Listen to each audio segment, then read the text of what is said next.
Many across the continent described a recent summit between US President Donald Trump and 5 African leaders as disrespectful and exploitative. The talks, focused on trade and investment, have been labeled by critics as an attempt by the US to secure African minerals. The meeting between African leaders from Mauritania, Guinea-Bissau, Liberia, Senegal, Gabon, and the US president continues to elicit sharp criticism on the continent. The mini-summit, aimed at boosting trade ties, has provoked outrage across Africa for what many see as a dismissive and symbolic gesture. Breaking reports from across Africa are shaking global markets. A new wave of economic reform, trade realignment, and resource control is redrawing the balance of power between Africa and the West.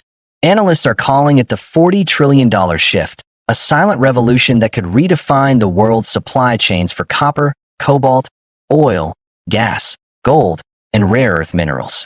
For decades, much of Africa's natural wealth was exported with limited local processing or pricing power.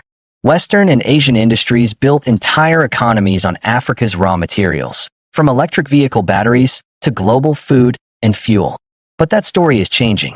In Lusaka, the Zambian government has announced new frameworks that prioritize local refining of copper before export, a strategic move in a country that supplies almost 10% of the world's copper reserves. In Kinshasa, the Democratic Republic of Congo is renegotiating cobalt contracts to ensure national participation in battery production. In Abuja and Lagos, Nigeria is tightening energy policies to channel more of its oil profits into local manufacturing. Together, these shifts represent something bigger than policy. Africa is reclaiming control of its value chain. And while global markets adjust, investors and governments in Europe and the United States are starting to ask one question. What happens if Africa decides to keep more of its wealth at home? Across the continent, leaders and economists are reevaluating the legacy of extraction without transformation. The numbers are staggering. Africa holds roughly 30% of the world's mineral reserves: copper, gold, platinum, cobalt, lithium, uranium, bauxite, and rare earth elements. Yet it still accounts for less than 10% of global mineral export revenue. In 2025, a new generation of African policymakers is pushing to change that imbalance. Zambia and the DRC have begun joint projects to establish regional battery material corridors. Zimbabwe has introduced local processing mandates for lithium. Namibia has limited unrefined critical mineral exports to encourage domestic value addition. Ethiopia has reported promising rare earth discoveries, inviting local industry partnerships instead of raw exports. South Africa is leveraging its energy transition plan to reindustrialize with green hydrogen projects. Economists say this collective movement could add trillions to continental GDP over the next decade. It's not about isolation. It's about bargaining power, using Africa's resource base to negotiate on equal footing. African Union development experts describe it as a second independence, economic independence. Instead of foreign corporations dictating prices, African countries are building the institutions, refineries, and cross-border trade systems to manage those resources themselves. At the center of this transformation stands the African Continental Free Trade Area, AfCFTA, a single market initiative that links 1.4 billion people and a combined GDP exceeding $3.5 trillion. By harmonizing tariffs and reducing border friction, AfCFTA could become the backbone of a continental supply chain. Copper from Zambia feeding electronics plants in Kenya, cobalt from Congo fueling EV assembly in South Africa, Nigerian gas powering fertilizer industries across West Africa. The potential value, when scaled to global demand over time, is what analysts refer to as the $40 trillion opportunity. It represents Africa's cumulative share of future resource, energy, and manufacturing markets, if managed on African terms. When Africa changes direction, the world feels it. Global copper futures rose sharply after Zambia's announcement, reflecting traders' uncertainty about long-term supply. Automotive manufacturers in Europe and the United States, heavily dependent on African cobalt and platinum, began exploring joint venture models to secure stable access. In the technology sector, rare earth discoveries in Ethiopia and Tanzania have drawn attention from semiconductor and defense industries, traditionally reliant on Chinese and Australian sources. Financial analysts note that Africa's emerging critical minerals policies mirror what OPEC once did for oil: establish control, ensure value, and stabilize markets for the benefit of producing nations. But this is more than economics. It's also diplomacy.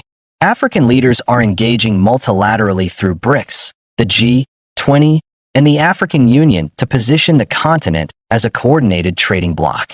Recent BRICS Plus dialogues highlight proposals for settlement mechanisms in local currencies and even gold-backed trade instruments to reduce dependence on the US dollar.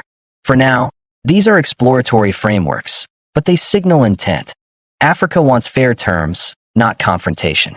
European policymakers have responded with new partnership proposals focusing on green energy, sustainable mining, and mutual benefit, recognizing that a cooperative Africa is better than a competitive one. American companies are increasing investment in value-added sectors such as battery manufacturing in Kenya and clean tech hubs in South Africa. The message from global markets is clear: Africa is no longer a passive supplier. It's becoming an active designer of the global economy's future. As Africa deepens its industrial capacity, internal trade corridors are emerging. The Lobito corridor linking Angola, Zambia, and the DRC is being upgraded to transport refined materials directly to Atlantic ports. In East Africa, the Lamu Port, South Sudan, Ethiopia transport corridor aims to connect resource zones to manufacturing clusters. Digital trade platforms are also expanding. Fintech networks enabling cross-border payments in local currencies, backed by Afreximbank and regional central banks. If successful, these systems could gradually reduce the cost of intra-African trade and open new channels for investment. Economists believe the next decade will hinge on three factors: KeyCap 1, infrastructure integration, rail, energy, and digital networks linking resource regions to manufacturing hubs; KeyCap 2, policy stability, consistent, transparent regulations that attract both African and international investors; KeyCap 3, youth innovation. Africa's median age is under 20. The next generation of entrepreneurs will determine how resources are used. Observers say that if these factors align, Africa could add more than $40 trillion in cumulative market value by 2050, transforming from a raw material exporter to a technology-driven economy. Rather than cutting off the West, this evolution signals mutual restructuring. Africa demanding equal partnership in the industries it powers. The world is witnessing an African century unfold in real time. From copper and cobalt to lithium and rare earths, the continent that once supplied raw materials is now shaping the rules of their use. Economists warn of volatility, others see opportunity. But one truth remains: a fairer global economy cannot exist without Africa having a seat at the table. As new alliances form, currencies evolve, and industries adapt, one question drives the conversation. Will the 21st century finally recognize Africa not as a resource, but as a power? Tell us what you think. Is Africa's new economic awakening the dawn of global balance, or just the beginning of a bigger struggle for control? Comment below, share your country's perspective, and subscribe for more in-depth coverage on Africa's rise, right here on African Spotlight 24.